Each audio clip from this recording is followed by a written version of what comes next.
juisi, tukataza kuuza juisi.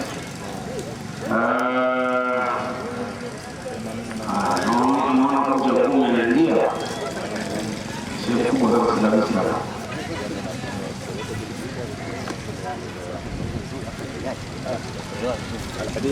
Assalamu alaykum.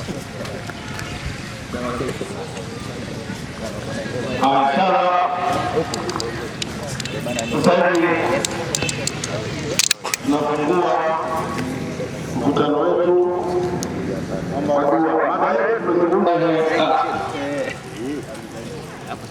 shikarama.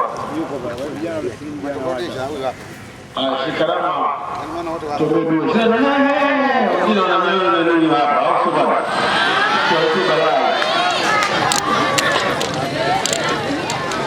Kwa sababu hapa kuna mkutano hadi ya naomba jina deski.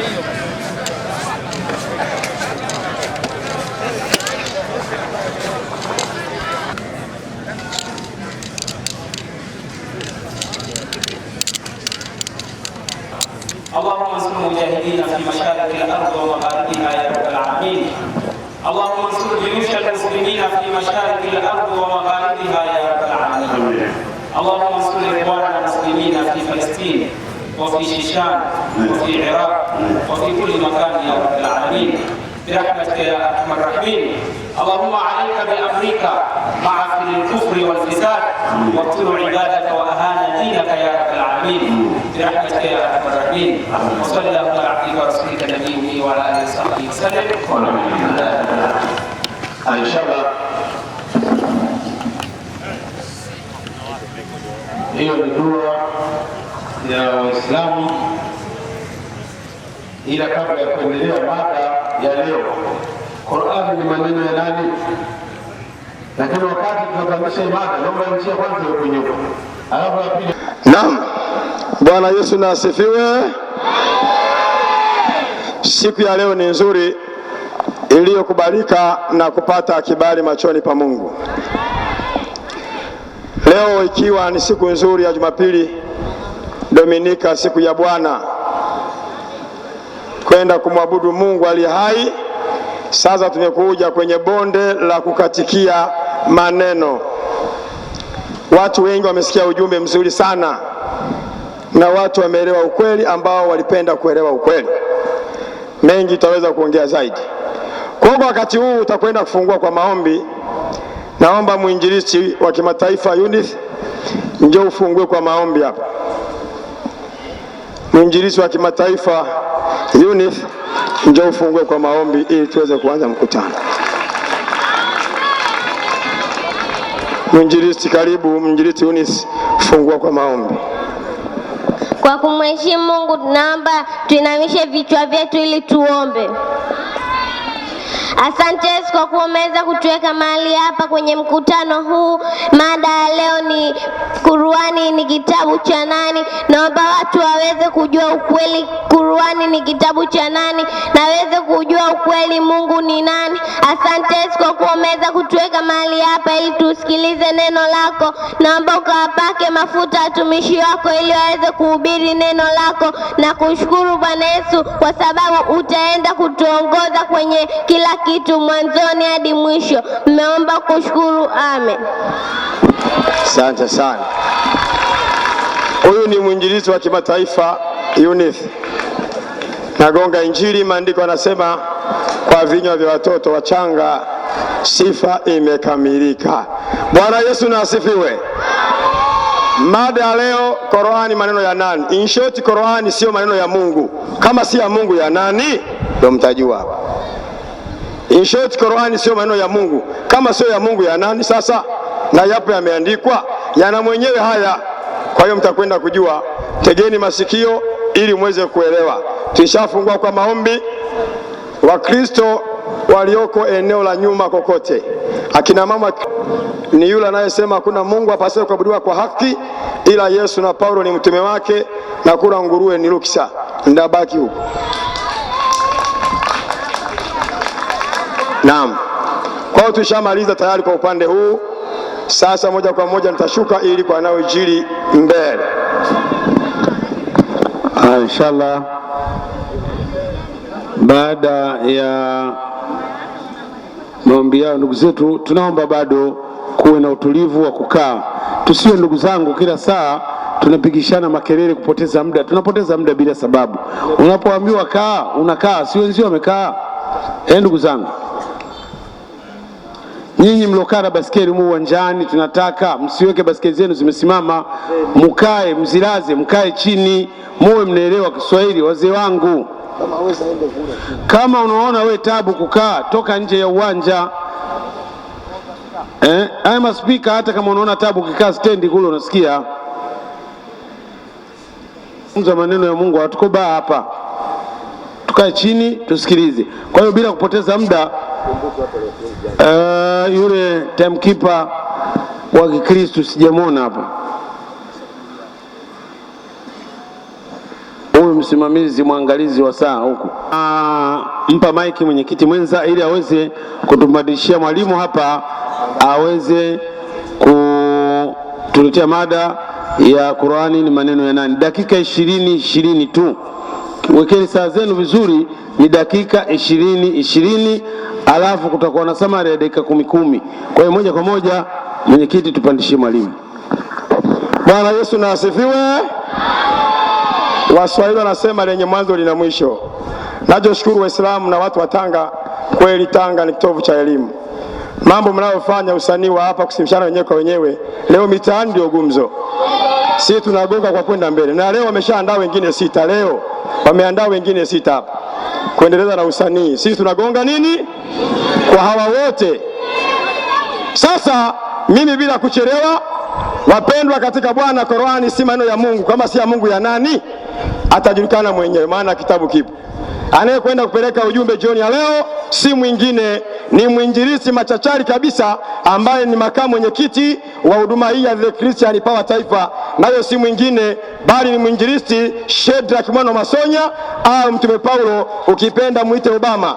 Obama, karibu kwa dakika 20 ili upeleke ujumbe.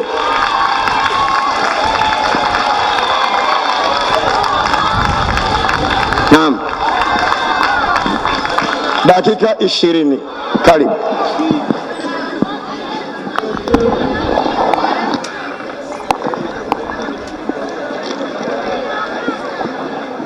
Wakristo, haleluya. Amen. Haleluya. Amen.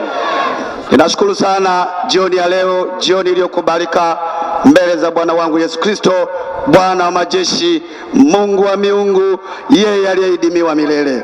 Siku ya leo tuna somo moja nyeti ambalo ndilo msingi na asili kubwa ya dini ya Kiislamu, ambalo linasema Qur'ani sio maneno ya Mungu, ni maneno ya nani? Itege sikio, twende na wewe shibiri shibiri. Ninachokuomba uniazime masikio yako, ufahamu wako, pamoja na kuweza kujifunza. Sio tu kwamba kwa sababu mimi ni Mkristo nimetamka haya, ni wakati wa kuandika vinavyotolewa hapa na kwenda kukaa chini nyumbani kutafakari wamewezaje kutoa mambo haya. Kwanza naomba nisomewe kitabu cha maisha Muhammadi, ukurasa wa 8, paragrafu ya 3. Tuangalie kwanza waandishi wa Qur'ani akina nani. Kipindi cha maisha ya Muhammad hakuwepo mtu anayejua kusoma ila hawa wafuatao. Nitasoma. Mtu wa awali aliyejifundisha kusoma na kuandika katika mji wa Mekka ndio alikuwa Bwana Hab bin Umayya. Aha. Babu yake Bwana Muawiya ndio alijifunza kwa watu wa Yaman. Ndio. Na yeye akaja kuwafundisha waliotoka katika mji wa Mekka. Changamka. Wakati mtume alipopata utume, walikuwako watu 6 tu ndio katika Maka waliokuwa wakijua kuandika. Walikuwepo watu 6 tu walijua kusoma. 4 kati ya hao waliingia katika Uislamu. Ndio. Wakawa ndio waandikaji wa hai aya za Qur'ani. Wao 4 ndio walioandika Qur'an. Nani? Watu hao walikuwa ni Sayyidina Abu Bakari wa kwanza, Sayyidina Umar wa pili, Sayyidina Uthman watatu na Sayyidina Ali wanne. Hawa ndio waandishi wa Qur'an. Hivi ni vitabu vya Kiislamu. Sisi kazi yetu ni kunukuu na kuleta mambo hadharani, ambao mambo haya ndani ya misikiti, ndani ya madrasa hayafundishwi kamwe, kwa sababu yatavuruga Uislamu. Hawa ndio waandishi wa Qur'an, maswahaba wanne: Saidina Umari, Saidina Ali, Saidina Osman na Said Abu Bakari. Sasa walikuwa na sifa gani? 5 Qur'ani aya 93 na ufafanuzi wake. Waandishi wa Qur'ani hao. Nitasoma kama ilivyoandikwa. Ubarikiwe sana. Inasema, si dhambi juu ya walioamini wakatenda mema, kwa vile walivyovila, ndio kabla ya kuharamishiwa, maadamu wakimcha kwa vile alivyoharamishiwa wakati huo. Ufafanuzi wa 93 unasema, aya hizi za kukataza ulevi kwa tafsiri, ndio hizi zimeteremka mwaka wa 6 wa Al-Hijra, baada ya kuwa maswahaba wengi wamekufa na hali ya kuwa wakilewa. Kazi imeanza hapa. Maswahaba wengi wamekufa hali akiwa walevi, na ndio waandishi wa Qur'ani walikuwa ni walevi, mpaka mtu kifo kinamkuta akiwa chakali ya ulevi. Wakiso, haleluya, amen. Kwa maana ili wasilaumike, wakawa ni watu wa kuandika Qur'ani kiolela, wakatoa aya hii 47:15, kitu ambacho katika ulimwengu wa roho hakiwezekani. 47:15 Al-Karimu inasema wao ni walevi katika uandishi wao wa Qur'ani. Angalia ofa wanaoitoa hapo, inasema ndio mfano wa pepo walioahidiwa wacha Mungu itakuwa hivi, ndio imo mito ya maji yasiyovunda, na mito ya maziwa isiyoharibika ladha yake, ndio na mito ya nini? Na mito ya ulevi yenye ladha kwa wanywao. Kumbe wao ni walevi, na wao wanasema kule kuna mito yenye ladha kwa wanywao, kwa sababu wao ni wanywaji. Hawa ndio waandishi wa Qur'ani. Qur'ani sio maneno ya Mungu. Maneno ya nani? Twende shibiri shibiri. Wakiso, haleluya, amen. Twende 34 aya ya 44. 34:44 Al-Karimu nitasoma kama ilivyoandikwa. Haya yangekuwa ni maneno ya Mungu, tusingewaachia kamwe, tungeyakumbatia. Yangekuwa yanaleta wokovu, tusingewaachia kamwe, tungeyakumbatia. Lakini hayana lolote, sio maneno ya Mungu. Haya tutege sikio, tujifunze leo. Inasema ndio 34:44 surati 7 inasema, wala hawa Waarabu hatukuwapa vitabu kabla ya hiki wakawa wanavisoma. Hawa Waarabu hatukuwapa kitabu kabla ya hiki Qur'ani wakawa wanavisoma. Wala hatukuwapelekea mwonyaji kabla yako, basi wamejuaje ya kuwa huu ni uongo? Sasa huu kumbe ni uongo, siri imefichuka hapa.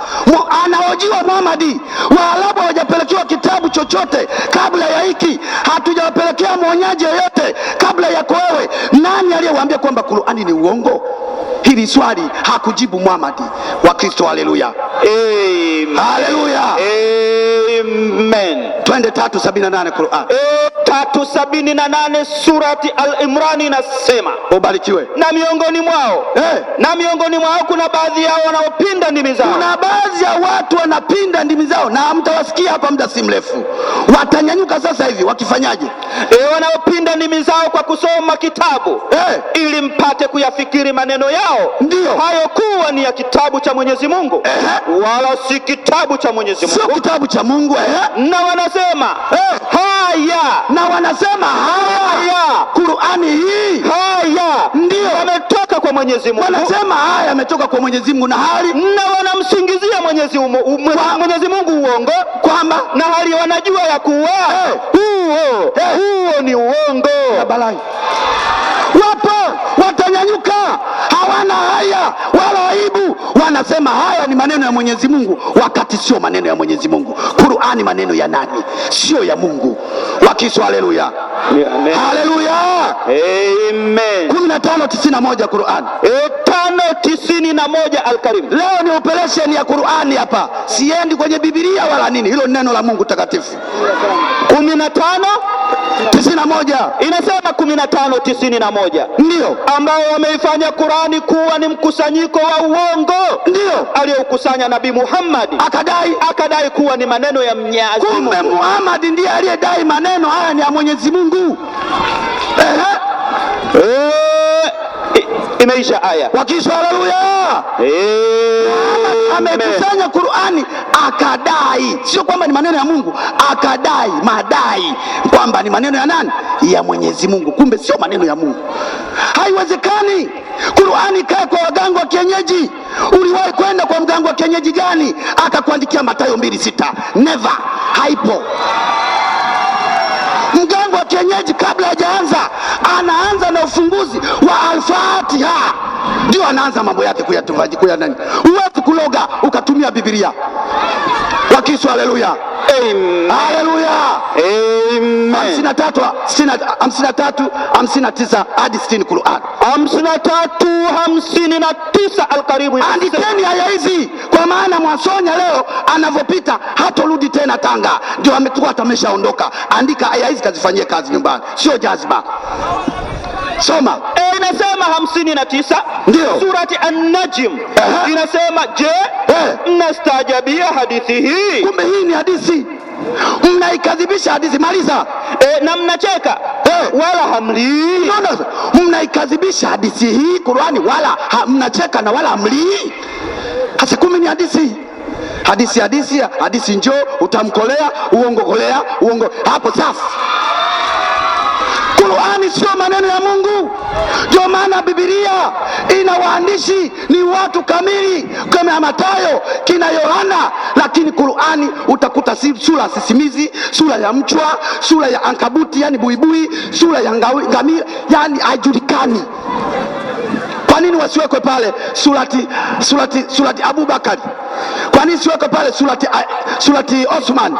Lakini imewekwa sura ng'ombe jike rangi ya manjano, sura ya wanyama, sura ya kichuguu cha mchanga, yani haieleweki. Wakiswa haleluya. Amen. Ukweli unauma. Twende aya inayofuata 11:13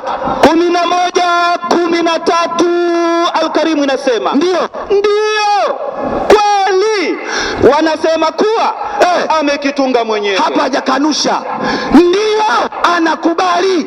Wanasema kweli ameitunga mwenyewe hii Qur'an. Twende. Muhammad, kitabu hiki ndio sema toa jibu. Basi leteni sura 10 za uongo zilizotungwa mfano wa hii ili zifanane. Unaona sasa? Kweli leteni na nyinyi sura hizi mfano wa hizi, yani leteni zingine za uongo zifanane na hizi. Sikakubali hapa. Qur'ani sio maneno ya Mungu. Wakiswa haleluya. Amen. Leo ni operation. Kama ni mgonjwa basi unafanyia operation ya jipu, kuna kamuliwa usaa alafu unapona. Zaidi ya yote nenda kamkabidhi Yesu maisha yako kanisa lolote. Sisi hapa hatubatizi. Sio kama watu jana wanaulizwa kanisa lako anasema Anglikano. Anglikano ya wapi wewe? Wakiswa haleluya. Ipo siku mtakuja kusema ninasali kanisa la Volcano, kwa sababu ni mambo ya kupanga. Twende aya inafuata. 48:2 Qur'an inasemaje? Inasema hii ni surati Fatih. Sikiliza habari hii, hivi kweli Mungu anaongea? Inasema 48:2 ndio ili Mwenyezi Mungu akusamehe. Eti ili Mwenyezi Mungu akusamehe makosa yako. Yani makosa yako yapi hayo? Yaliyotangulia na yanayokuja. Hebu sikiliza hii. Mungu anataka kuongea, yani jamani sikilizeni. Yani akusamehe makosa yako yaliyotangulia na yanayokuja mbele. Kuna haja ya kuwepo Mungu tena? Hivi leo waambiwe madeni yako ya chakula ulichokula nyuma, yani leo niambiwe pale hotelini, bwana madeni ambayo unadaiwa kule nyuma na yajayo yote utalipiwa. Kuna haja tena mimi ya kuondoka Tanga hapa? Si nitabaki hapa? Sasa huyu anaambiwa eti makosa yako ya nyuma na yajao. Si ndio maana alitenda dhambi katika kiwango kisichokuwapo duniani. Wakiswa haleluya. Amen. Twende aya inayofuata. Aya inayofuata 24:31. Hapa sasa ndio balaa. Tusikilizane shibiri, hatua kwa hatua. Hii aya ina matatizo makubwa sana. 24:31 nitasoma kama ilivyoandikwa. Ndio. Inasema na waambie Waislamu wanawake, wainamishe macho yao. Ulimwengu huu na uwanja huu hakuna mtu mwenye uwezo wa kuinamisha macho. Macho yanainama kwa kupitia msaada wa shingo. Eti waambie wanawake wainamishe macho. Kuna mtu wa kuinamisha macho hapa? Hakuna. Alafu nawaambie Waislamu wanawake wainamishe macho yao, alafu na wazilinde tupu zao, wala wasidhihirishe viungo vyao, isipokuwa ndio vinavyodhihirika. Wasidhihirishe viungo vyao vinavyodhihirika. Kama vipi na vipi? Nao ni uso. Kwanza uso unatakiwa wazi, sio kufunika. Alafu na vitanga vya mikono. Vitanga vya mikono vinatakiwa viwe wazi. Hii ni Qur'ani. Lakini watu kwa sababu Qur'ani sio maneno ya Mungu, wamedharau, wanafunika nyuso na kubakiwa macho. Twende. Na wengine wanasema na nyayo. Sasa angalia hapa. Yani na wengine wanasema na nyayo. Yani aya imekopwa verse kwa watu. Na wengine wanasema na nyayo. Yani huyu sasa mwenye Qur'ani alisahau, akaambia bwana umesahau, na nyayo inatakiwa ziwe wazi au zizibwe. Huu ni msiba.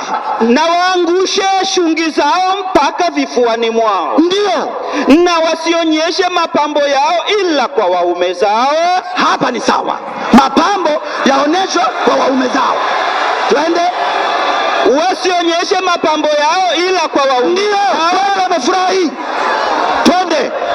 Au baba zao. Mapambo waonyeshe kwa waume zao, halafu hayo mapambo waonyeshe kwa baba zao wazazi. Mapambo unaweza kuonyesha kwa babako mzazi. Shangilieni hapo. Au haleluya, baba za waume zao myaonyeshe kwa baba zenu wazazi. Au watoto wao, mwanao umwite umuonyeshe mapambo. Halafu au watoto wa waume zao. Watoto wa waume zao, mbona mshangilii? Kaka zao, kakako nitakuwa muonyeshe mapambo. Au wana wa kaka zao, wana wa kaka zao muonyeshe pambo. Au wana wa dada zao. Hapa kuna watu watakuja pambo, nieleni chini, tutajua pambo uko chini nini. Twende. Au wa kaka zao. Au kaka yako unamuita kaka, unajua pambo, sijajua hili hapa, ili unamuonyesha. Au wana wa dada zao. Au wana wa dada zao. Alafu au wanawake wenzao, mwanamke mwenzio unamuonyesha pambo. Alafu au wale waliowamiliki mikono yao ya kuumwe, watumwa wao. Ndio, mbona mchaki? Twende. Au wafuasi wanaume ambao hawajajua mambo yanayohusu uke. Pambo liko huko. Haleluya! Haiwezekani kakako umuonyeshe pambo liloko wizara mambo ya ndani. Maliza. Inaendelea kusema inaendelea kusema wala wasipige miguu yao. Au watoto wasiojua. Hebu wewe usivuke bwana, usiruke. Inasema au watoto ambao hawajajua mambo yanayohusu uke. Sasa haleluya, kweli maneno ya Mungu akwambia ukamwonyeshe babako mzazi pambo, au mtoto asiyejua nini maana ya uke, au wale wanaume ambao ni matowashi hawana matamanio kwa wanawake. Haya sio maneno ya Mungu, sio maneno ya Mungu. Twende haya nafuata. 27:88 Al-Karim. Ndio 27:88 inasema na unaiona milima unadhania imetulia, nayo inakwenda kama mawingu yanavyokwenda. Umeluka aya moja. Umeluka aya moja hiyo. 85 anza. 85. Ndio. Inasema kuanzia 85. Inasema na itawathibitikia kauli ya kuadhibiwa. Itakudhibitikia kauli ya kuadhibiwa kwao kwa sababu ya kule kudhulumu kwao nafsi zao. Ndio. Basi hawatasema lolote. Hawatasema lolote. Au ngurumapo simba. Au ngurumapo simba. Au ngurumapo simba. Au ngurumapo simba. Usema nani? Haleluya! Kama kuna muziki inatungwa nyimbo, ngurumapo simba, sema nani? Kumbe katoa kwenye Qur'ani humu. Sio maneno ya Mungu. Biblia tunatunga nyimbo kwa ajili ya kumsifu Mungu, sio ngurumapo simba. Wewe ya maneno ya Mungu, afu simba sijui anaunguruma vipi? Aya inafuata sema nani? Aya 27:88. Na unaiona milima unadhania imetulia. Changamka. Nayo inakwenda kama mawingu yanavyokwenda. Ati milima utadhani imetulia, kumbe inakwenda kama mawingu. Usi uongo. Huu mlima Kilimanjaro wazungu wangekuja Tanzania, sio wangeusubiri Ulaya? Eti milima inatembea. Yawezekana huyu mwenyewe maneno alipanda gari linapokuwa linakimbia milima inarudi nyuma. Akatoa verse akasema kwamba unaiona milima ilitulia, kumbe inakwenda kama mawingu. Haleluya. Amen. Maana kwenye Qur'ani utasikia wadudu chungu wameongea, majini wameongea, Muhammad anasutana na watu, yani haijulikani maneno ni ya nani haya. Aya inafuata 16:8 ndio inasema 16:8 inasemaje? Na amewaumba farasi na nyumbu, eti amewaumba farasi na nyumbu ili na punda ili muwapande na wawe mapambo. Alafu na ataumba nini? Na ataumba vipando vingine msivyovijua. Yani eti ataumba vipando hivi vingine hamvijui kabisa. Vipando vyo nini ambavyo eti sisi hatuvijui? Ataumba haya manini? Nayo ndio haya manini? Mamotokali. Eti motoka kaumba ala, ile magari yote kaumba ala. Meli. Eti meli kaumba ala. Na ma dash dash dash dash. Wao umbe magari ya kati ya Japan yale. Badala ya kusema amewajalia labda elimu ya kutengeneza vitu, eti yeye kaumba magari, eti fuso zile made in China. Yani huu ni uongo dhahiri. Mafuso yale, wewe unaanza kutoa miliki za watu zile, mtakamatwa. Acheni, mtakufa. Hameni huko kabla nyumba haijaungua. Haleluya. Amen. Twende nyingine. 17:66 surati Bani Israel. Inasemaje? Inasema Mola wenu ni yule anayekuendesheni merikebu katika bahari ili mtafute fadhili. Eti Mola wenu ni yule yeye anaendesha merikebu baharini. Alafu inaendelea kusema katika bahari ili mtafute fadhili. Yani eti mnaendeshewa meli na merikebu na Mola wenu, eti nyinyi mnavua samaki nyuma. Kweli Mungu anaendesha merikebu? Meli za Wagiriki kule hebu uendeshe merikebu? Sasa kwa ina maana meli inapozama ala kazamisha meli. Inna lillahi wa inna ilaihi rajiun. Hapo mmenielewa? Twende Qur'ani. Twende 24:58. 24:58 Al-Karimu inasema. Hapa lazima kieleweke Tanga. Nasikia kuna vyuo vingi sana. Maliza. 24:58 inasema. Enyi mlioamini. Na sasa hivi hapa inabidi waweke tuleteni wale wanafunzi walioko chuoni kile cha tamtam sijui ni cha wapi. Tuje tupambane nao. Hawa na elimu ndogo. Hawatufai. Twende. Inasema enyi mlioamini. Enyi Waislamu. Na wakupigieni hodi wale iliyowamiliki mikono yenu ya kuume. Na wale wasiofikia balagha miongoni mwenu. Ndio mara 3 kabla ya sala ya alfajiri. Yani wale mliowamiliki mikono yenu ya kuume, mahausigeli, wafanyakazi wa ndani, na wale watoto wasiofikia balehe mara 3 kabla ya nini? Na mnapovua nguo zenu wa dhuhuri. Mimi sicheleshi hapo. Twende. Na baada ya sala ya insha. Baada ya sala ya insha mnapovua nguo zenu. Alafu hizi ni nyakati 3 za faraga kwenu. Si vibaya juu yenu wala juu yao. Baada ya nyakati hizo kuingia bila kupiga hodi. Mnazungukiana nyinyi. Haleluya. Amen. Naam. Bwana Yesu na asifiwe. Mwalimu Shedrack na mwinjilisti Obama kamaliza kupeleka mada Qur'ani si maneno ya Mungu. Wenye viti haturuhusiwi kuongea chochote. Huwa nashangaa wakati mwingine mwenzangu anaanza kusherehesha. Leo akicheza faulu na mimi nikishika na sherehesha. Wewe ni msikilize. Kamaliza mwalimu, muime mwalimu dakika 20 atetee mada.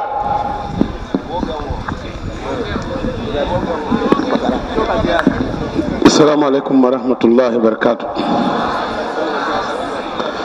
Huyu bwana namshangaa anaanza kunilaumu wakati tayari kafanya makosa pale.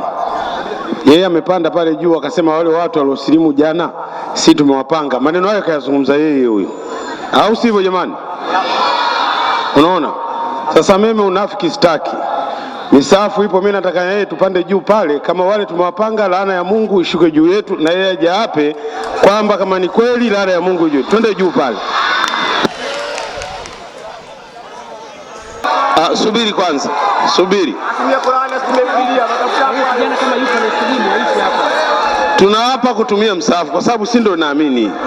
Hii Biblia haijulikani imeletewa mtume gani.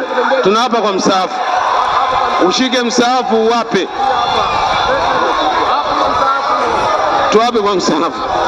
Subiri, hatutaki ushabiki. Waislamu sawa, sio sawa? Waislamu, Qur'ani maneno ya nani? Maneno ya nani? Mnaiamini Qur'ani?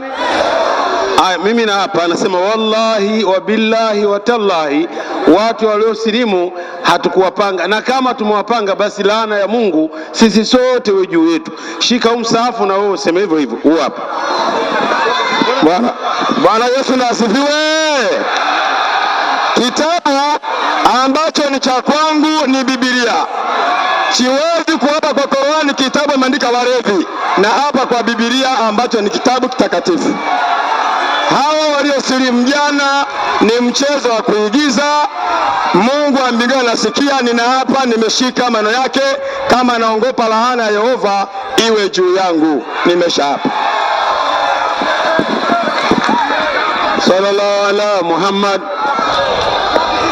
Hawa ni wajanja, wana chuki ndani ya nafsi zao. Watu wanaposilimu wao wanaona chuki, ndio maana unaona wao wanaona uchungu sana watu wakisilimu hapa. Ndio maana unaona wameleta wala wanawake wengi wapige makelele ambayo hayana maana.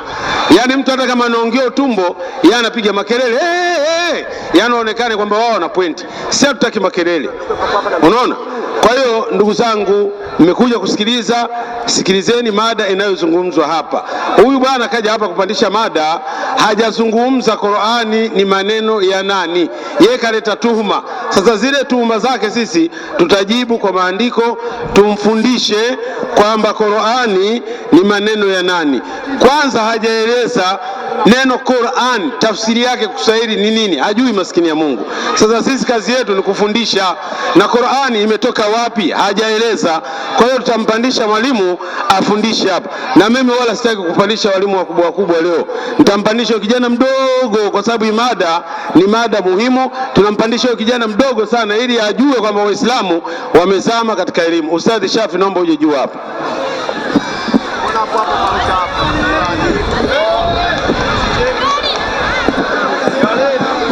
Assalamu alaikum warahmatullahi wabarakatuh.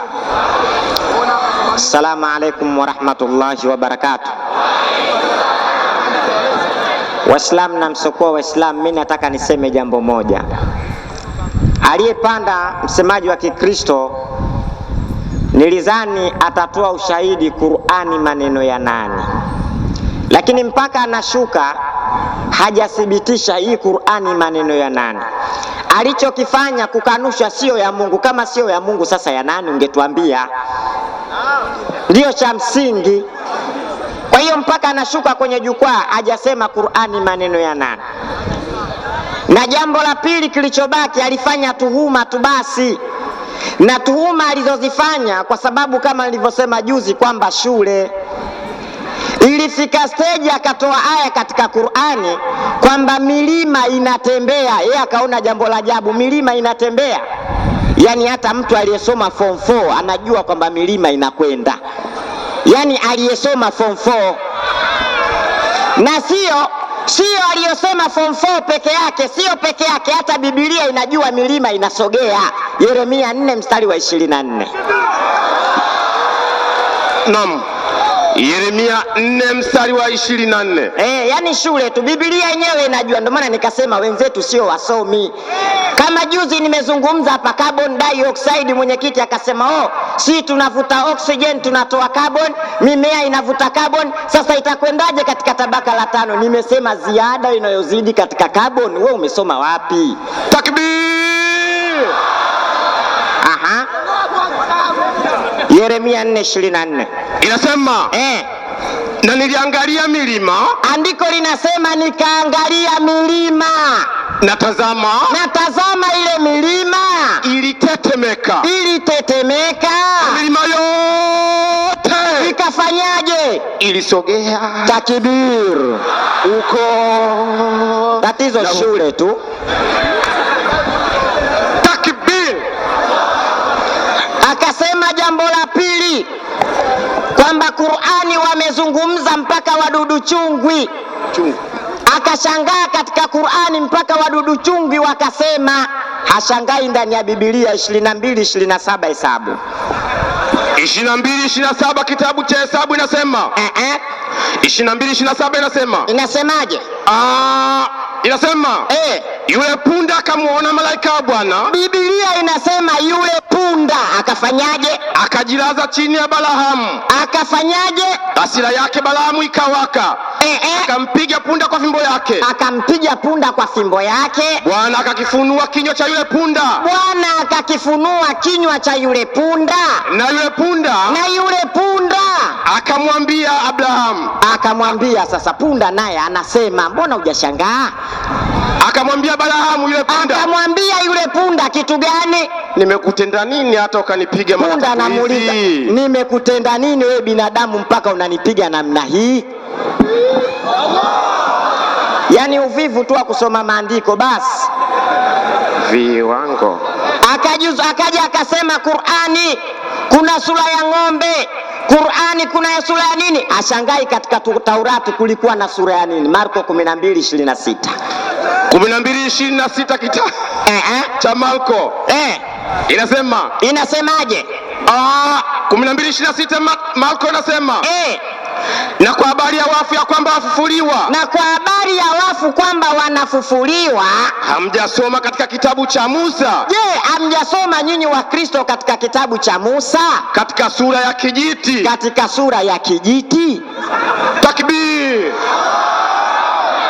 Yaani hawa wavivu alafu shule.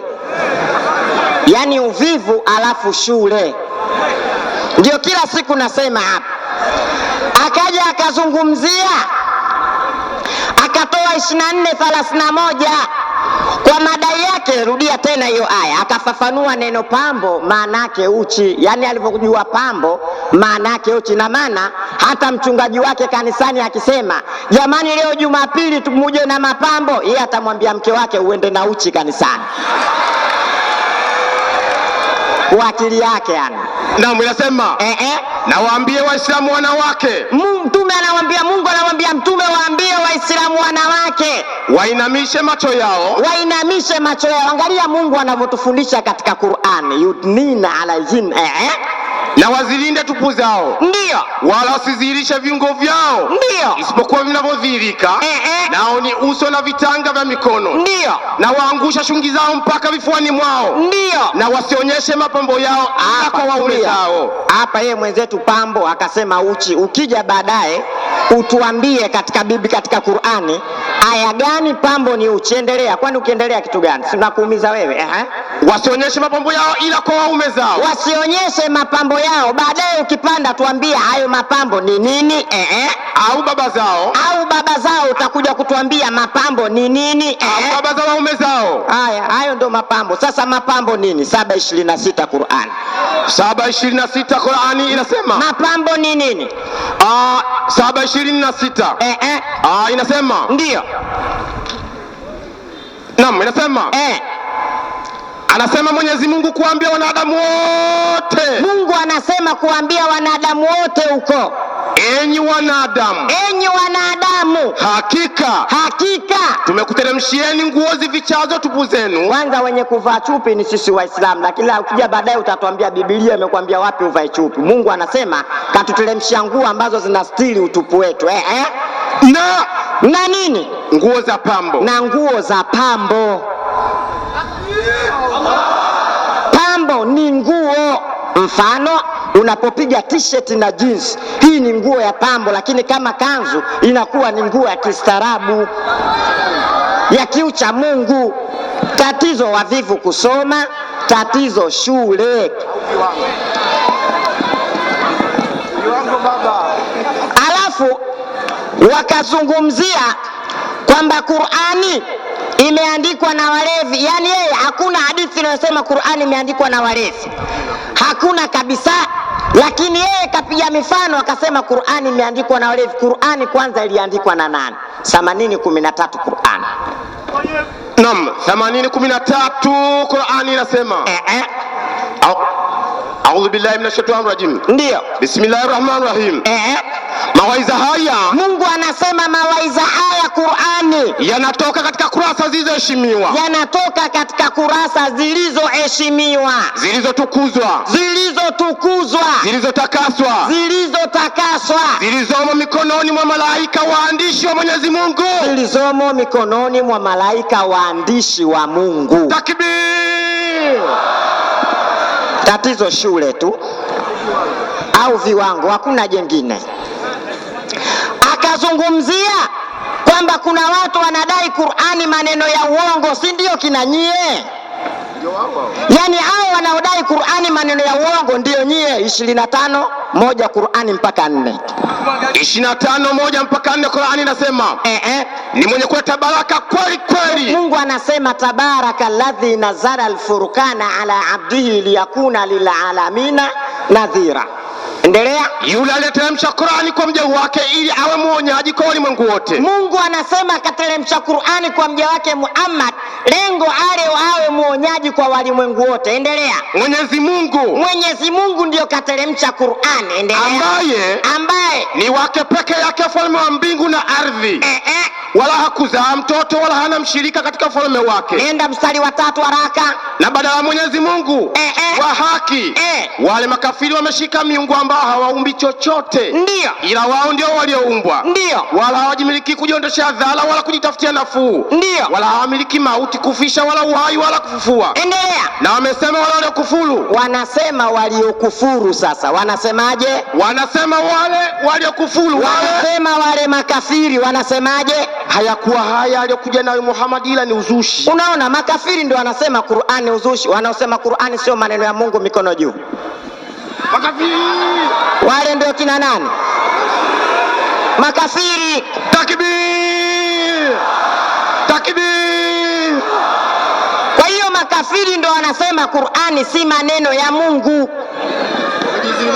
Ndio wamejidhihirisha hapa. Wanasema kwamba Qur'ani si maneno ya Mungu. Alafu akasema Qur'ani unaikuta kwa waganga wa kienyeji, yule kwa maneno yake, lakini huwezi kuloga kwa kutumia Biblia. Yani yule anasema huwezi kumloga mtu kwa kutumia Biblia. Ezekieli 5:1 mtu kalogwa huyo. Naam, Ezekieli 5:1 inasema ni viwango tu hapa. Viwango tu hapa. Inasema nawe mwanadamu. Haya, Biblia inafundisha nawe mwanadamu, chukueni uchawi mabwana huo. Nawe mwanadamu sasa ujipatie upanga mkali kama wembe wa kinyozi. Kwanza uchukue upanga mkali kama kinyozi vile. Ukajipatie juu ya kichwa chako na ndevu zako. Upanga kwanza ukaokate nywele, ukakate na ndevu. Alafu ufanyeje? Kisha zile nywele na ndevu ulizokata, kisha ukishaupitisha juu ya kichwa chako na ndevu zako, ndio ujipatie mizani ya kupimia. Ukachukue sasa mizani dukani ya kupimia. Biblia hiyo. Ukazigawanya nywele hizo. Utazipima zile nywele kwa kuzigawanya. Theluthi ya nywele hizo utaiteketeza katikati ya mji. Unachukua unaenda katikati ya mji, yani hapa usiku unatafuta tanga, mji uko wapi katikati, unaziteketeza. Tena siku za mazingira zitakapotimia. Siku za mazingira zitakapotimia sasa, nawe utatoa theluthi na kuipiga kwa upanga pande zote. Alafu utazichukua zile theluthi sasa, zile utachukua upanga, zile zilobaki unazipiga pa. Alafu nawe utatawanya theluthi chukuliwa na upepo, utazitawanya. Biblia hiyo. Unatawanya. Matokeo yake nami ndani nitafuta upanga nyuma yake. Utafuta sasa ule upanga baada ya kuzitawanya. Nawe toa nywele chache katika hizo. Utachukua nywele chache katika hizo na utafanyaje? Kuzifunga katika upindo wa mavazi yako. Utachukua upindo wa vazi lako sasa lile utazifunga pale, utazifunga kwenye upindo lile zile. Na utatoa tena baadhi ya hizo. Utachukua tena baadhi ya hizo nywele, matilio ya uchawi hayo, na kuzitupa katikati ya moto. Unazitupa katikati ya moto sasa, na kuziteketeza katika moto huo. Utateketeza katika ule moto. Kutoka nywele hizo. Kutoka katika nywele hizo. Kutoka nywele hizo. Ndio. Moto sasa. Moto. Utakuja na kuingia katika nyumba zote za Israeli. Takbir! Ukiona nyumba yako imeungua moto, jamaa wale wale wachawi kwa kutumia Biblia. Ukiona nyumba imeungua moto, watafute wale. Hapa alikuwa anasafisha mazingira.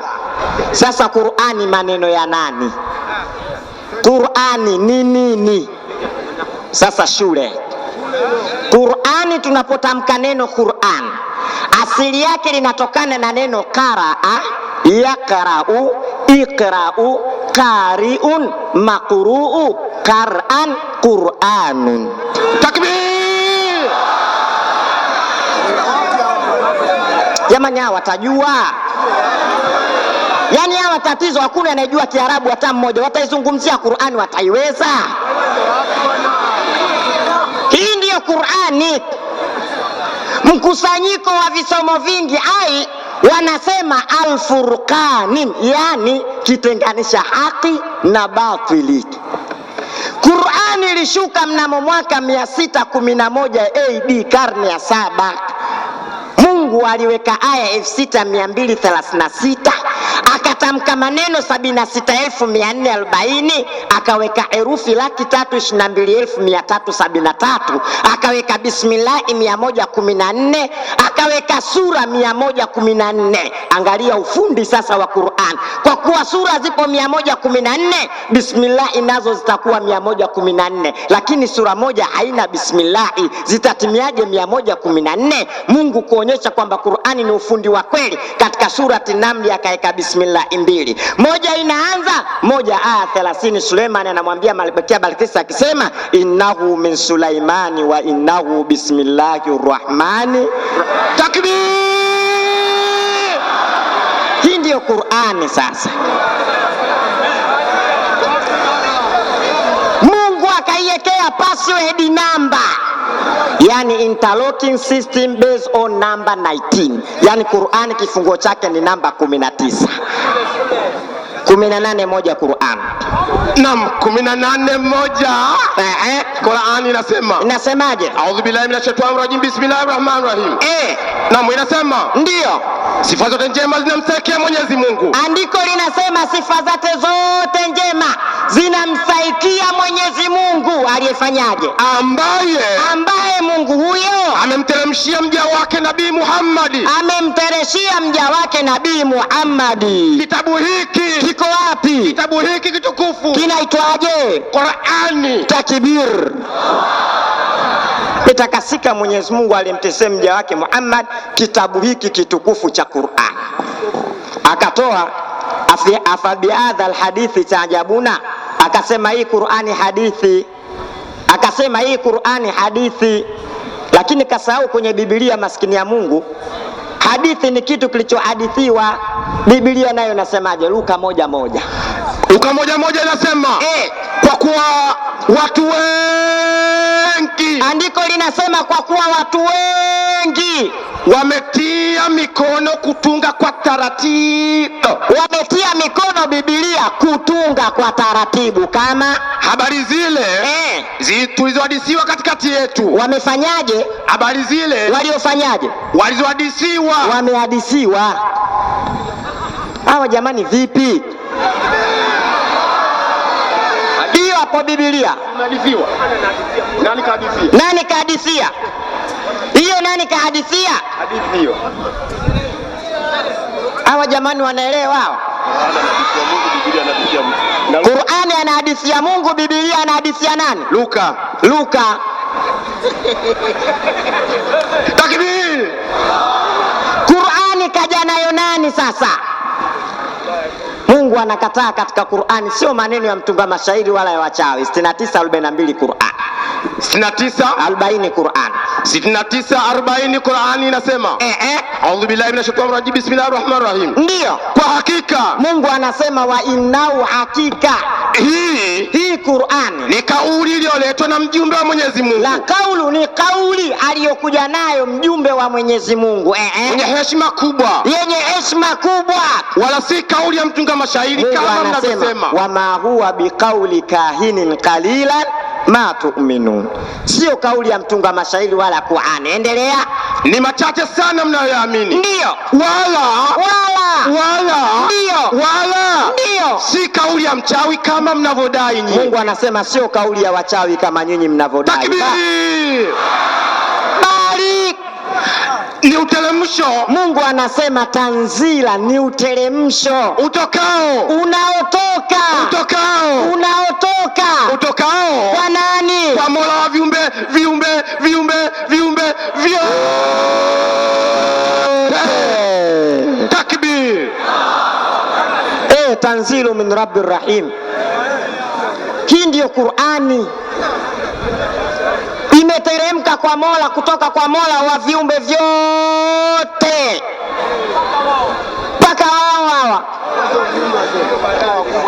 Tena angalia askofu anasemaje, ukurasa wa 8. Msoma kitabu cha askofu anasemaje. Mimi nakupiganisheni na askofu tu leo. Wakagombane naye sasa huyu.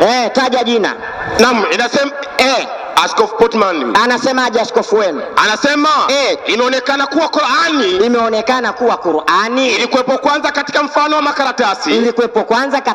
wa makaratasi, makaratasi yaliyotoka katika mikono ya nabii nani alipopata ufunuo mbalimbali mahali na nyakati mbalimbali. Naona anakubali askofu. Takbir! Asa pingana naye huyu askofu wenu. Hii ni Qur'an. Inasemaje Qur'an? 81:19 Qur'an kaja nayo nani? Naam. 81:19. 81:19 Qur'an inasema. 81:19 Al-Karim. Inasemaje? Inasema kwa hakika. Mungu anasema kwa hakika Hii Qur'ani ni kauli aliyokuja nayo mjumbe mtukufu Jibril. Unaona, ni kauli aliyokuja nayo mjumbe mtukufu Jibril. Mwenye nguvu, mwenye cheo cha heshima kwa Mwenyezi Mungu. Ndio. Anayetiwa huko mbinguni na malaika wenzio kisha mwaminifu. Ndio. Na kuwa wenzenu huyu Muhammad si mwenda wazimu. Mungu anasema mnavyomsingizia. Unaona, nyinyi mnamsingizia. Takbir! Kwa hiyo Qur'ani kaja nayo mjumbe mtakatifu wa Allah. Kaitoa wapi? 85:22 Qur'ani. Maliza 23 naenda 85:22 kaitoa wapi? Tumalizie 25 hapa. Inasema wala ndio. Hii Qur'ani si kauli ya shetani. Hii Mungu anasema sio kauli ya shetani kama mnavyodhani. Kaitoa wapi? 85:22 Qur'ani. Naam, 85:22 Qur'an. 85:22 Qur'ani inasema. 85:22 inasema. Iliyotolewa. Mungu anasema wallahu min waraihim. Mungu anasema wallahu min waraihim bal huwa Qur'anun. Endelea. Bali hii ni Qur'ani tukufu iliyofanyaje? Iliyotolewa katika ubao uliohifadhiwa wa Mwenyezi Mungu fi lawhin mahfuz. Hawa jamani watajua Qur'ani wapi baba? Hawa lazima wafundishwe, kwa sababu Qur'ani lugha yake ni Kiarabu na nyie Kiarabu hamjui. Mnachacharika, lazima tukupelekeni shule. Akatoa aya ya mwisho akasema kwamba mtume anaambiwa sijui wapigiane hodi, kumbe hodi imeanza kufundishwa kwenye Qur'ani. Akakusudia watu wanazungukiana, sijui alikusudia nini katika kuzungukiana. Akija dakika 10 za mwisho hapa atatuambia. Tuna swali letu ambalo tumeliacha, aya gani katika Qur'ani mapambo ni uchi? Hili swali akija hapa anatakiwa ajibu, kwa sababu yeye ndiye aliyetemka maneno. Sallallahu alaihi Muhammad. Muda umeisha. Takbir. Allahu Akbar. Huu muda nao mdogo. Assalamu alaikum wa rahmatullahi wa barakatuh. Assalamu alaikum wa rahmatullahi wa barakatuh. Waislamu ndugu zangu, huyo ni kijana wa Kiislamu na leo nimekusudia kupandisha vijana watupu tu.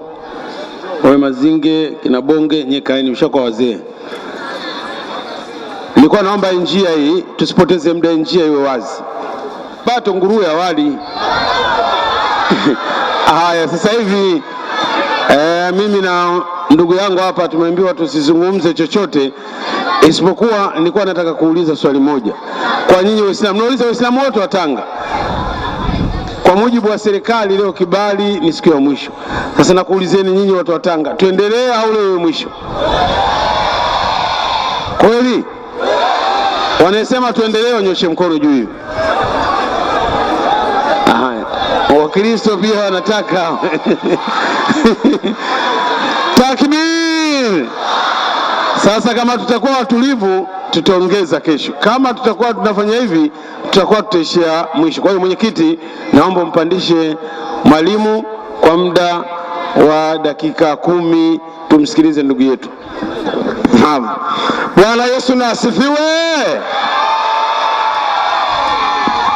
Raha sana kueleza ukweli wa Mungu kwa Waislamu waujue.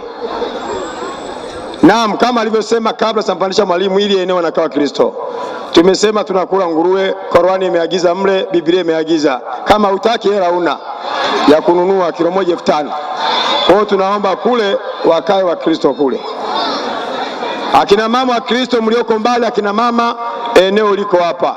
Ningeomba pale nyuma tusogee kidogo, wanaume akina mama wakae vizuri hapa. Naam. Bwana Yesu na asifiwe. Amen. Mimi bila kuchelewa takwenda kumuinua, maana sisi anayepanda anainuka huyo huyo, kwa sababu ni walimu wanaoaminika. Lakini upande wa pili dakika 30 za kwanza hoi anakuja mwingine. Sasa mwalimu na mwinjilisti machachari Shedrack mwana Masonya au Obama, dakika 10 hapo, msaidie kijana Obama hapo, dakika 10.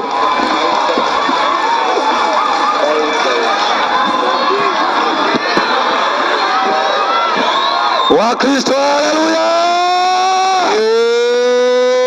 Amen. Eti wamesema mada ni nyeti, tumpandishe mwalimu mashuhuri. Mbona kaja kufulunda sasa? Anasema nimesema waandishi wa Qur'ani walevi, aya niliyosoma hakusoma. Sasa umeogopa nini? Umeogopa nini? Wewe vipi?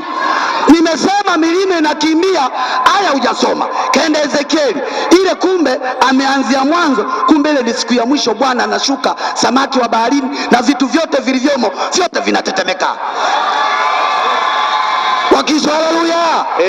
Amen. Wewe nimekuambia Qur'ani wameandika walevi, walevi maswahaba.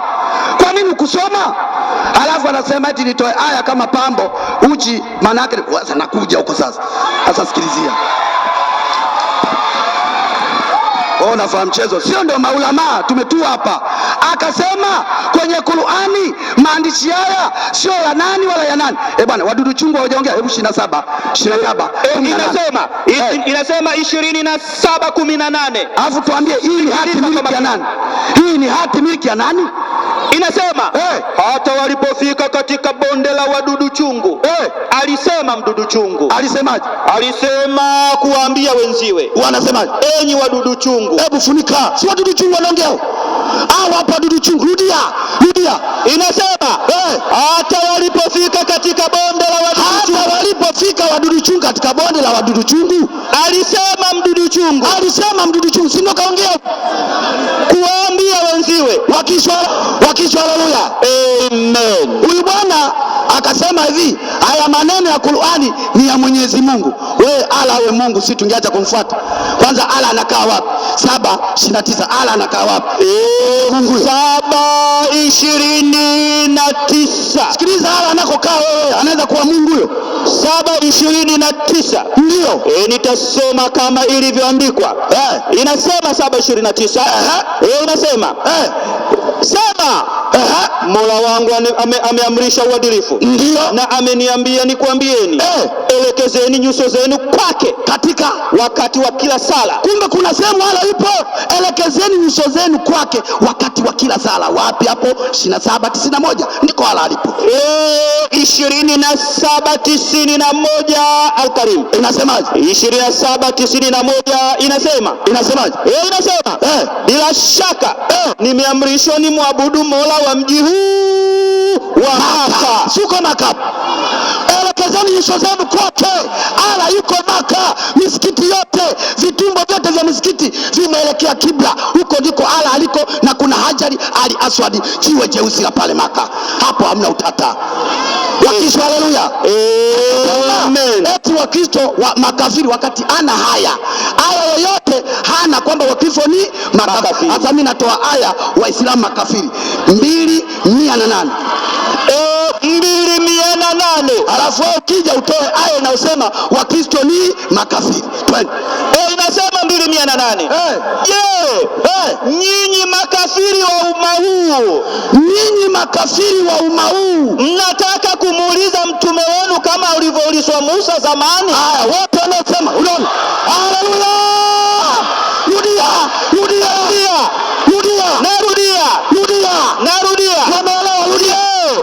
Nyinyi makafiri wa umma huu, mnataka kumuuliza mtume wenu. Wote wanasema Muhammad mtume, wanyoshe mikono juu.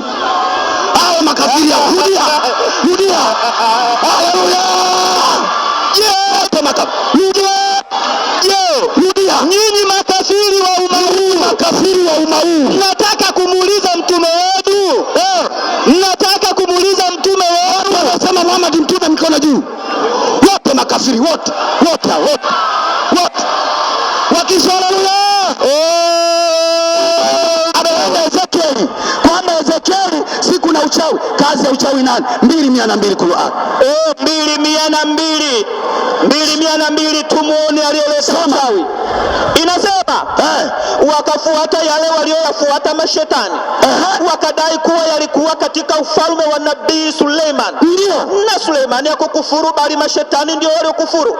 Waliwafundisha watu uchawi waliokuwa wakiujua wenyewe tangu zamani. Uchawi ulioteremshwa kwa malaika wawili, Haruti na Maruta. Hawa ni malaika ndio mabosi wa uchawi, Haruti na Maruti. Ufafanuzi unasemaje? Ufafanuzi unasema hapa tunaelewana shibiri.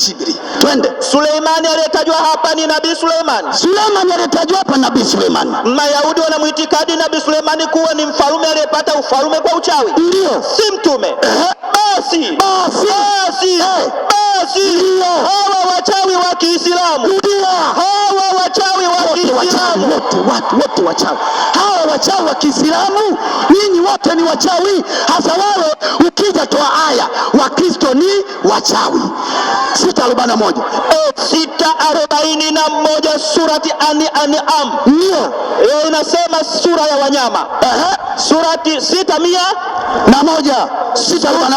6:41 inasema ndio, bali yeye ndiye mtakayemuomba naye atakuondosheni mnayomuomba kukundosheni akipenda. Ufafanuzi unasema wa 41 inasema hapa ufafanuzi hapo, soma hapo. Ufafanuzi wa 41 haya yanaonyesha kuwa makafiri wa zama hizo, yani makafiri wa zama hizo Maka walikuwa afadhali katika itikadi yao juu ya uwezo wa Mwenyezi Mungu kuliko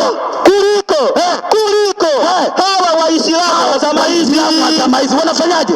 Wanaomba mizimu, wanaomba makaburi, wanaomba majini na nyinyi ni wanga nyinyi. Sikuruani hapa Waislamu wa zama hizi wanashinda makaburini wakisha. Haleluya, amen. Tuligombana kwenye mada ya pambo. Rudia 24:31. 24 na wewe usishie juu, imalize paka chini ishe. 24:31. Sikiliza kwa chini. Hilo pambo liko masikioni. Inasema nawaambie Waislamu wanawake wainamishe macho yao na wazilinde tupu zao, wala wasidhirishe viungo vyao isipokuwa ndio vinavyodhihirika, nao ni uso na vitanga na vya mikono. Na wengine wanasema hapa hakukanusha kwamba kumbe kufunika macho kininja haitakiwi, ala akasema uso uwe wazi. Twende. Na waangushe shungi zao mpaka vifuani mwao. Shibiri. Twende. Na wasionyeshe mapambo yao ila orodha inafuata sasa. Twende. 1 kwa wanaume zao. Hilo pambo ambao jamaa anasema ni masikioni, kwanza uonyeshe. Sasa tajua masikioni mume wako au baba zao, baba yako mzazi umuonyeshe pambo, au baba za waume zao, au baba mkwe umuonyeshe pambo, alafu au watoto wao, au watoto wa waume zao, au kaka zao au wana wa kaka zao au wana wa dada zao au wana wa kaka zao au wana wa dada zao au wanawake wenzi wao au iliyomiliki mikono yao ya kuume watumwa wao au wafuasi wanaume wasio na matamanio kwa wanawake. Jamani, au ngoja, wafuasi wanaume wasio na matamanio kwa wanawake, hawa ni matowashi, yani mahanisi ambao hawana matamanio kwa wanawake. Unaweza kumwonyesha pambo, hasa unaweza kumwonyesha mwanamume asiye na matamanio. Maliza. Au watoto ambao hawajajua mambo yanayohusu na kama weka kimya. Wewe hamna lolote, una elimu, sisi tunakufundisha. Watoto wasiojua nini maana ya uke unamwonyesha pambo, hata ukimwonyesha anasema tu mama anacheka tu, hajui. Wakisha haleluya. 12,600 ngapi? 12,600. 12,600. 12,600. Hapa tunaelewana. Qur'ani sio maneno ya Mungu. Wadudu chungu, majini wameongea humo. Inasema na wengi katika wao humwamini Mwenyezi Mungu isipokuwa hawamwamini Mwenyezi Mungu. Ufafanuzi na huko anatia ushirikina. Ufafanuzi wa 106. Na haya hata hapa petu tunayo, yani hata hapa Tangamano tunayo. Alafu japo tunafuata Uislamu lakini tunatia na ushirikina pia. Tunatia ushirikina. Mbona haya hizi hamzipitii? Mnatia ushirikina, mnafanyaje? Tunakwenda makaburini na kuyaambia. Tunayaambiaje makaburi? Bwana, yani hawa wote wachawi wanaonitazama wote wanga. Bwana, nimezongwa na deshi. Hasa wewe kaburi unaniambia Bwana kama la mwanamke, ukinifungua nitaleta hapa pesa au kombe halwa. Wapenye wachawi. Qur'ani sio maneno ya Mungu, ndio yanayotumia kwa waganga wa kienyeji kulogea na kila kitu. Haya sio maneno ya Mungu. Haleluya. Ilipita juzi, aliyepokea Qur'ani alilogwa. Mungu huyo anamuitikadi anakaa Maka na ataingiza mguu jehanamu, ndio moto useme kwamba umejaa. Na hao kukalusha kwamba ni kweli ala ataingiza mguu kwenye moto, na lazima moto akishaingiza kwenye jehanamu ndio jehanamu inasema imejaa. Haleluya. Naam. Muda. Bwana Yesu na asifiwe. Amen. Hii ndio sauti ya The Christian. Hii ni huduma The Christian Power moto. Naam. Sasa kamaliza kupeleka ujumbe upande wetu kwa muda wa dakika 10. Kwa hiyo kwa wakati huu sitaongeza chochote. Nimeeleza tangu mapema. Bwana Yesu na asifiwe. Raha. Yani hapa tunajipigia tu. Hakuna mwalimu hapa. Sasa kwa wakati huu mimi sitochelewa kusherehesha mwenyekiti ni uoga na mwalimu wako muamini. Mimi namwamini Obama, nampa mwenyekiti ambaye mwenyekiti kiongozi wa mkutano amlete mwalimu dakika 10. Karibu mwenyekiti ambaye mwenyekiti kiongozi wa mkutano. Assalamu alaikum wa rahmatullahi wa barakatuh. Waislamu tupige takbiri kwanza moja ya nguvu kwa kuashiria ushindi. Tukunje ngumi inshallah. Tukoe kidogo. Takbir! Sijasikia kidogo, nataka mpaka stand watu wajue kama Waislamu wako hapa. Takbir! Na Muislamu ndugu zangu, mwenzangu muoga. Yeye anatetemeka saa zote, mnabadilishana sijui nini. Hata watu wa mpira si wanabadilishana. Huku walimu hakuna, baada ya huyu na yule kwisha, hakuna mtu mwenye mada kule. Sasa mimi nabadilisha naye taka. Unaona bwana, waadhiri hao wamejaa kibao. Unaona yule bonge ile, nimwambia wewe kaa, wala sitaki kuona bonge. Si mnamjua Waislamu, nimemwambia akae asifanye kazi yote. Kazi yake kuondoa watu, kupeleka huku kile kifaa vile vile. Yuko Mazinge, yuko Mwarabu huyo hapa katoka Mwanza. Hatuna matatizo, tumekamilika. Unaona hili jeshi la Mungu Hizbullah. Wewe tulia mwenyekiti, tulia kama maji ya mtungi, upewe dawa, uelewe Qur'ani maneno ya nani. Sasa hivi inshallah Waislamu nitampandisha kijana mwingine. Nimesema leo sitaki kupandisha watu wazima hapa, vijana tu, maswali kila kitu leo vijana. Kwa hiyo sasa hivi dakika 10 Ustadhi Saidi Juma wa Kinyogoli, panda juu pale. Dakika 10 usafishe mazingira, alafu uelimishe Uislamu. Qur'ani na makafiri ni maneno ya nani? Assalamu alaikum wa rahmatullahi wa barakatuh. Waislam takbir. Waislam takbir. Leo ni siku ya ushindi kwa kweli. Alafu siku yenyewe imekaa vizuri, inafurahisha. Na dakika 10 hapa nataka nisafishe mambo machache yaliyokuwa yamebakia, alafu nije katika ule ushahidi niliokusudia. Jamaa alivyokuja akalalamika mwanzoni, Allah anasema yeye ndio ameumba motokaa, yani magari na vinginevyo. Sasa anashangaa, huyu Mungu tena kaumba, kwani ya magari nayo ni viumbe mpaka Mungu ndio amefanya? Hivi ni vitu tu machuma haya. Sasa Mungu vipi anasema akafanya yeye? Huyu hajaelewa. Tunaposema Mungu anafanya vitu vyote yeye, tuna maana pana sana. Lakini kwa haraka hivi, alijaonekana kwenye Biblia Mungu wao kusema vyote kafanya yeye? 44:24 Isaya. Twende haraka sababu dakika ni chache, safu kuna mengi hapo. Naam, 44:24 Isaya inasema. Naam. Inasema Bwana mkombozi wako yeye aliyekuumba tumboni asema hivi. Anasema Bwana mkombozi, Mungu aliyekuumba tumboni anasema hivi. Anasemaje? Mimi ni Bwana, ndio nifanye vitu vyote. Anasema vitu vyote Mungu kafanya yeye. Jamani, gari ni kitu au sio kitu?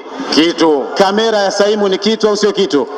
Mungu wa Biblia anasema vyote kafanya yeye. Sasa sisi tunaposema kwamba Allah ndio amefanya vyote, maana yake yeyote atakayetengeneza chochote lazima atakuwa yeye kaumbwa na nani? Na Allah. Bila ya Allah asingekuwepo Mjapani, gari lisingetengenezwa. Bila ya Allah asingekuwepo Mchina, Mjerumani wala Muingereza, magari yasingekuwepo. Kwa hiyo Allah ana haki ya kusema chochote cha kwake yeye, kama katika Biblia Mungu alivyosema kafanya vyote, kwa sababu yeye ndiyo chanzo asili ya uwepo wa vitu vyote. Alafu akaja akasema kwamba Allah anaendesha melikebu, yani vile vyombo vya kupita baharini, kwake ikamstajabisha. Yani Mungu tena kawa dereva wa meli. Sasa dereva wa meli maana yake nini? Chombo kinapoenda salama kipo katika ulinzi wa Mungu. Lakini twende kama akili zake zilivyo. Haya, Mungu wetu sisi Allah dereva au kapteni anaendesha mashua au anaendesha jahazi. Lakini nyinyi mmetangaza kuna Mungu wenu anaitwa Yesu. Sasa wakati Allah anaendesha, Yesu ndio alikuwa abiria. Hamjaona hiyo? 8:23 Mathayo. 8:23 Mathayo. 8:23 kitabu cha Mathayo inasema, ndio akapanda chomboni. Wanafunzi wake wakamfuata. Inatosha, Yesu akapanda chomboni, katika chombo cha baharini, wanafunzi wakamfuata. Sasa mkija hapa mje kusema hichi chombo alichopanda Yesu kilikuwa kinaendeshwa na nani? Mungu wetu sisi dereva, Mungu wenu nyie abiria, bora nani? Tumsalieni mtume wa Islam. Sasa Mungu wetu sisi dereva, Mungu wenu nyie abiria. Sasa hapo twende kwa nani jamani? Twende kwa dereva tukaendeshe, au twende kwa abiria, gari likishuka tunakwenda kwenye majani kusubiria mafuta? Sasa unataka kitu gani? Kuisha habari yake. Kingine akasema kwamba Qurani eti yenyewe inapatikana kwa waganga wa kienyeji. Kwa kaona hili jambo linastaajabisha sana. Leo kuna mtu mmoja anaitwa siji nani yule, anauza mitishamba, mchungaji wa Kikristo kwenye Channel 10. Anaitwa nani jina lake? Si bandani zi. Yeye mganga wa kienyeji lakini ni mchungaji. Lakini baya zaidi, kama kuonekana Qurani kwa mganga ndio ishakuwa tatizo, leo gesti zote Tanzania zimejawa na Biblia. Je, Biblia ni kwa ajili ya uzinifu? Ni kondom zile? Ni nini? Ni taulo zile? Ni kitu gani? Maana gesti zote zimejaa Biblia. Gesi zote, sisi tunatembea mikoa mbalimbali tunafikia magesi, hakuna gesi moja yenye Qurani, zote zimewekwa Biblia. Maana yake ukishazini ndio unapata yani hamu nzuri ya kusoma ile Biblia. Kataeni na hiyo sasa. Kimya. Waislamu takbir. Akaja akasema kwamba Allah makao yake Maka. Sasa huyu hajaangalia eti Mungu gani anakaa sehemu fulani. Sasa afadhali Mungu kasema Maka, akajenga nyumba yake kule. Tena imeitwa nyumba, maana yake imetukuzwa. Nyie Mungu wenu yuko wapi? Na kinachomstiri huko alipo kidude gani? 76:1-2 Zaburi. Inasema ndio katika Yuda Mungu amejulikana. Katika Israeli jina lake ni kuu. Katika Israeli jina lake ni kubwa. Kibanda chake cha kulala Mungu wenu, kibanda chake kiko wapi? Kibanda kiko Salemu. Yuko Yerusalemu, ndo kaweka kibanda chake kidogo dogo, akitoka yeye anaingia kuku. Takbir! Kajenga kibanda Yerusalemu. Islam takbir. Baadaye akasema Waislamu makafiri, katoa haya imemkanyaga mwenyewe kwamba makafiri wa umma huu wanataka kumuuliza mtume wao, kwa sababu makafiri ni wale wapingaji. Ukisikia kafiri ni neno la Kiarabu, Waingereza wanasema Protestant, Waswahili tunasema mpingaji. Sasa kuna wale Wakristo waliotoka katika dhehebu la Ukatoliki wanaitwa Protestant. Ukimwita mtu kwa Kiingereza wewe ni Protestant, anaweka tai yake vizuri, anakuambia okay I'm Protestant, yani hana tatizo, anakubali. Hamisha lugha sasa, mwite kwa Kiarabu wewe kafiri, anaenda kushtaki polisi, yani anachukia Kiarabu tu, lakini neno lile lile, maana ile ile, wametaimiwa na wazungu. Sasa makafiri ni kina nani? 64:2 Qurani. Yeye Mungu anasema yeye ndiye aliyekumbeni nyinyi nyote. Ni Mungu ndiye aliyotumba sisi sote. Kuna wengine wenu, kuna wengine katika sisi ni makafiri, na wengine wenu ni Waislamu. Mungu anasema kaumba sampuli mbili, makafiri na Waislamu. Kila anayesema ni Muislamu anyoshe mkono juu. Wasionyosha hao ndio kina nani? Shusheni. Anayesema yeye sio Muislamu anyoshe mkono juu. Wamesilimu kimoyo moyo. Makafiri wale pale. Takbir! Baada ya kufanya usafi huo wa maneno ya vijana waliokosa elimu, sasa hivi nakwenda katika kuzungumza Qurani ni kitabu cha nani. Shafi kashamaliza, tuelewane vizuri. Ndugu yangu Ustadh Shafi kashamaliza Qurani ni kitabu cha nani. Lakini mimi nitoe faida moja. Leo Wakristo mnakataa kwa Qurani sio kitabu cha Mungu. Leo si kitabu cha Mungu Qurani, basi dunia isingekuwa hivi ilivyo. Nataka leo nitoe faida moja kubwa, haijapata kutolewa na mtu yoyote. Leo maalbino wananyanyapaliwa, wananyanyaswa. Mnajua sababu ni nini Waislamu? Wakristo mnajua sababu ni nini? Basi tega sikio lako vizuri, utasikia kuanzia leo. Naomba soma Qur'an sura 49 aya 13, tuanzie hapo. Inasema ndio 49:13 Qur'ani inasema. Naam. 49:13 haraka. Mwenyezi Mungu katika aya anasema ya ayuhan nas taqu rabbakum alladhi khalaqakum min nafsin wahida. Hebu soma hiyo aya. Inasema enyi watu, ndio kwa hakika tumekuumbeni nyote. Mwenyezi Mungu anasema ya ayuhan nas inna khalaqnakum min dhakari wa untha. Enyi watu tumekuumbeni nyote kwa nani? Kwa yule mwanaume mmoja Adamu, kwa mwanaume mmoja Adam, na yule mwanamke mmoja Hawa, na mwanamke mmoja Hawa. Na tumekufanyeni mataifa mbalimbali na makabila mbalimbali, na nini? Ili mjuane tu. Mungu anasema ametufanya waja'alnakum shu'uban wa qabaila, mataifa, makabila, rangi, lugha tofauti. Lengo ni kujuana, sio mkejeliane, sio tudharauliane. Lengo sio kudharauliana. Mungu anasema watu wote wapo sawa, lakini katufanya makabila mbalimbali. Ukimwona mtu anaongea ife baba yangu kweli, unajua huyu Mchaga, yani mnajuana.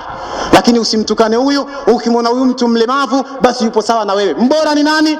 Hakika ndio aheshimiwa sana miongoni mwenu mbele ya Mwenyezi Mungu. Mbora zaidi ni yule amchaye Mungu zaidi katika nyinyi, ni yule anayemcha Mungu. Yani katika Qurani hakuna ubaguzi. Angalia Qurani inasema hakuna kubaguana. Mbora ni yule anayemcha Mungu, hakuna kudharauliana katika Uislamu. Qurani inasema hivi. Lau kingelikuwa kitabu cha uongozi wa dunia ni Biblia, hali ingekuwaje? Naomba nisomee Lawi sura 21 mstari wa 16 mpaka 23. Inasema ndio, lau Biblia ndio ingekuwa inafanya kazi duniani, hali ingekuwaje? Soma hiyo. Kisha Bwana akanena na Musa na kumwambia. Mungu wa Biblia anamwambia Musa, anasemaje? Nena na Haruni mwambie Haruni. Mwambie nini? Mtu awaye yote wa kizazi chako katika vizazi vyao, mtu yoyote katika kizazi chenu nyie wanadamu, aliye na kilema, mwenye kilema cha ngozi, cha mwili, mwenye kilema chochote, kama vile albinos ni walemavu wa ngozi, basi mwenye kilema yeyote yule marufuku asikaribie kusogeza chakula cha Mungu wake, marufuku kwenda kumwabudu Mungu. Biblia hiyo. Kwa kuwa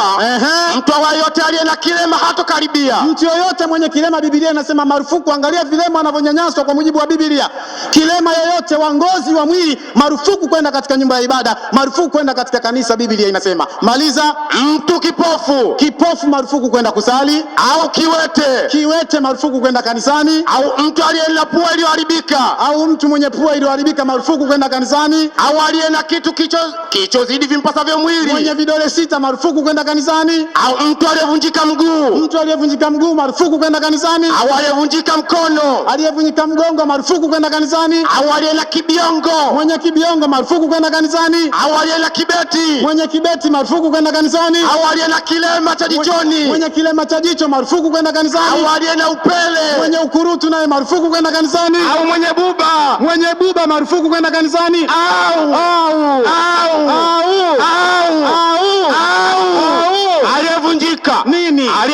Aliyevunjika. Nini? Aliyevunjika. Nini? Aliyevunjika. Mapumbu. Tena Biblia hata hekima haina. Sasa hichi kingekuwa kitabu mwongozo, hali ingekuwaje? Sallallahu ala Muhammad, sallallahu ala Muhammad. Haya, muda umeisha. Haya, viti habari ndio hiyo hapo hiyo. Kwisha.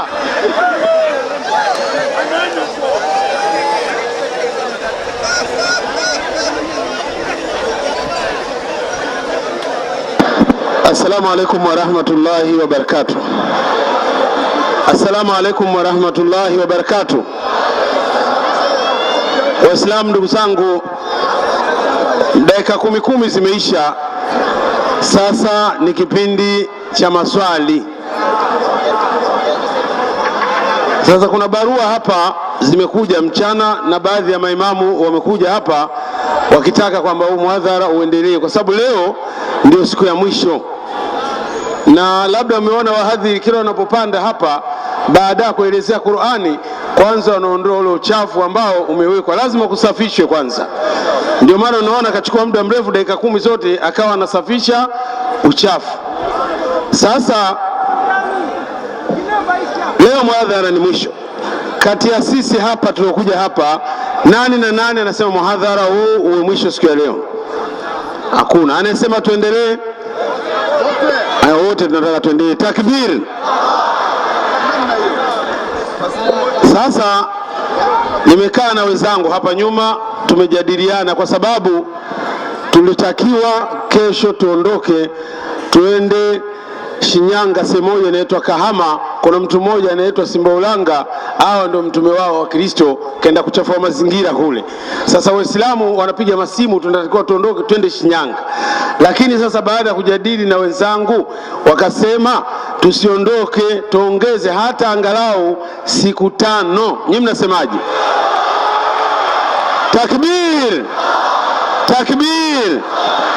Sasa wakati tunaongeza hizo siku 5, na mambo Ustadhi Mazingi aje hapa juu tumsikilize huyu bwana ili tuongeze zile siku 5. Ni 20 tumekubali. Kulingana na lazima iwepo kwamba akishajibua alafu anapanda tena. Sawa. Sasa mwisho mseme kageuka watu wasikie. Kwamba mkishauliza hivyo unapoteza muda. Subiri, ngoja tu mwalimu. Huwa mnageuka nyinyi. Kwa hiyo mkubaliane swala la mwisho kwetu. Nimeshakubali mimi, nimekuambia hivi. Mtu anauliza swali alafu atarudi tena. Hata tena maneno ya nini? Watu washasikia mkataba ukiuvunja jela miezi 6. Sasa naomba anayekwenda kujenga swali kwetu ni kijana mdogo sana. Kijana mdogo sana. Mwalimu na mwinjilisti machachari Simon mwana wa Elia. Dogo tu. Bwana mdogo lakini ana upako na roho Bwana yu juu yake. Karibu dakika 3 uweze kujenga swali. Dakika 3. Haya, wakisi haleluya.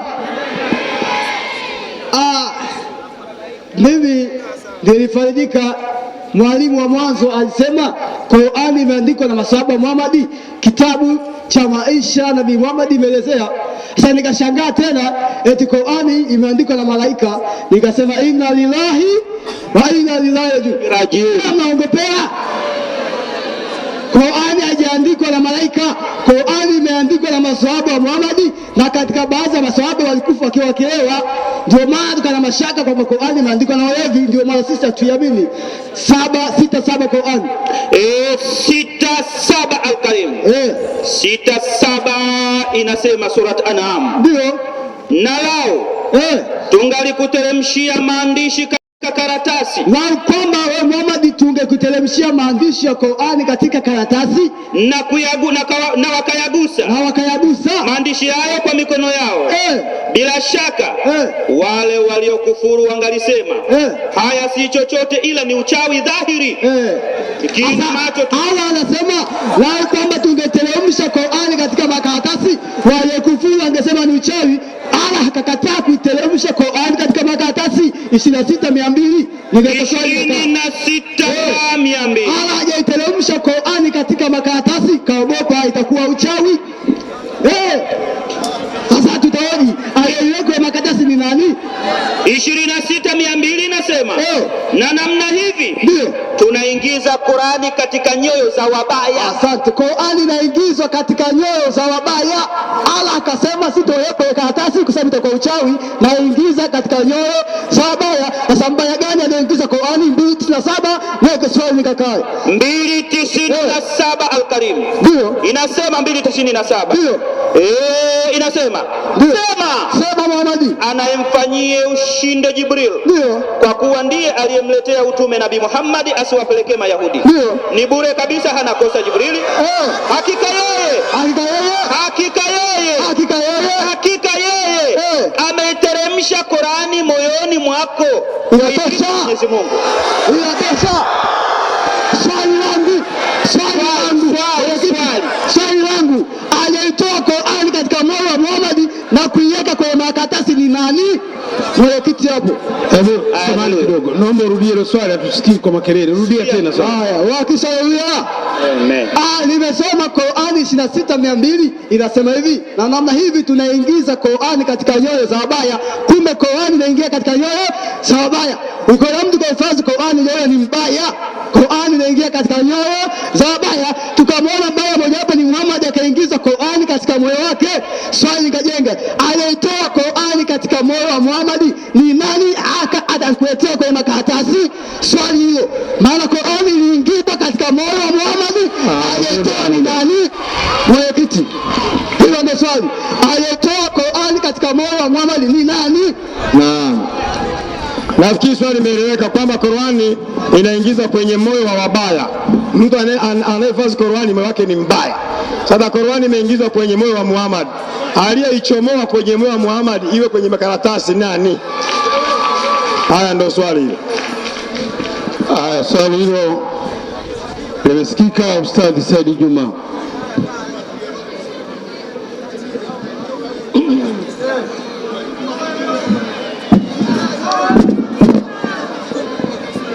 Assalamu alaikum warahmatullahi wabarakatuh. Waislamu takbir. Unajua wakati wote Waswahili wao wanasema biashara asubuhi, jioni mahesabu. Sisi issue ya leo tulishaimaliza mapema sana. Alishaimaliza Ustadh Shafi mapema sana. Ndio maana watu wanakuja wanajigonga gonga. Huyu anatoa Qur'ani sura ya pili aya 97. Hebu isome. Naam, 297 inasema. Naam. Na anayemfanyia ushinde Jibril. Andiko linasema na anayemfanyia ushinde Jibril. Kwa kuwa ndiye aliyemletea utume Nabii Muhammad. Kwa kuwa ndiye aliyemletea utume Nabii Muhammad. Asiwapelekee Mayahudi. Asipeleke kwa Mayahudi. Ni bure. Ni bure. Hana kosa Jibril. Jibril hajakosea. Hakika yeye Jibril ameiteremsha Qur'ani moyoni mwako kwa idhini ya Mwenyezi Mungu. Ameiteremsha Qur'ani moyoni mwako Muhammad kwa idhini ya Mwenyezi Mungu. Sasa nani ninataka aidhinishe utukufu na ukweli wa Qur'ani chini ya jua zaidi ya Mwenyezi Mungu? Takbir. Sasa baada ya hapo akasema mimi nashangaa leo wanasema eti Qur'ani imeandikwa na malaika, wakati yeye kasoma kitabu chake cha hadithi si cha maisha ya Muhammad. Qur'ani imeandikwa na maswahaba. Sasa wakati Qur'ani inashuka unasoma kile kitabu unaambiwa maswahaba hao wewe ulivyonukuu wengine wamekufa katika ulevi. Sasa hizi aya zilizokuwa zinaendelea kushuka kabla yani baada ya wao kufa ziliandikwa na nani mpaka leo tunasoma kama zimeandikwa na watu? Sikiliza vizuri, rejea maneno katika kichwa chako. Andiko linasema kabla Qur'ani haijamalizika kuteremka, wakati inaendelea kuteremka hao maswahaba walikuwa wamekufa. Qur'ani mpaka inakamilika iliandikwa na nani? Wakati hao waandishi unaowatamka wewe kwamba walikuwa wanalewa walishakufa kabla Qur'ani haijakamilika kuteremka. Sasa hii ungejiuliza, usingekuja kuongea uliyoongea. Takbir. Lakini ipo hivi, malaika wameandika wapi? Muhammad kashushiwa ikiwa vipi? Katika makaratasi kaweka nani? Hapa tunapeleka katika masomo ya jioni 80:13, alafu baadaye tuje katika kitabu cha dini mbalimbali tumsikie baba padri anasemaje. Naam. Inasema. Naam. 80:13 inasema. Ndio. Mawaidha haya Mwenyezi Mungu anasema mawaidha haya yani hii Qur'ani hii yanatoka katika kurasa zilizoheshimiwa. Kwanza yanatoka katika kurasa, sikiliza, humu yameingizwa yanakuja katika kurasa, lakini kabla ya kuja katika kurasa tayari yalishakuwa katika kurasa. Hizo kurasa za mwanzo zipi na hizi sasa hivi tunazozisoma zipi? Lakini kabla ya kuja katika kurasa hizi tunazozisoma leo yalishakuwa katika kurasa nyingine. Endelea. Zilizotukuzwa, zilizotukuzwa, zilizotakaswa, zilizotakaswa, zilizomo mikononi mwa malaika waandishi wa Mwenyezi Mungu. Uishike hiyo Qurani, ipo mkononi mwa nani? Jamani, Hamidu, si ndio hivyo? Huyu malaika au mtu huyu? Mtu. Sasa hizi kurasa zipo katika mikono ya mtu.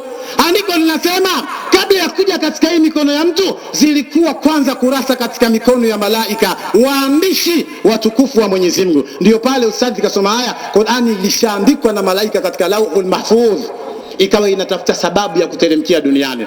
Takbir!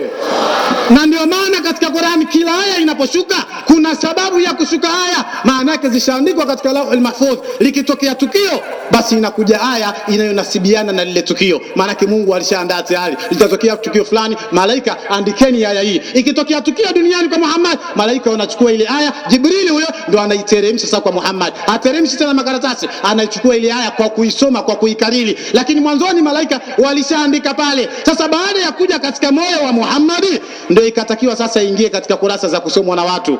Aliyeingiza katika kurasa za kusomwa na watu nani?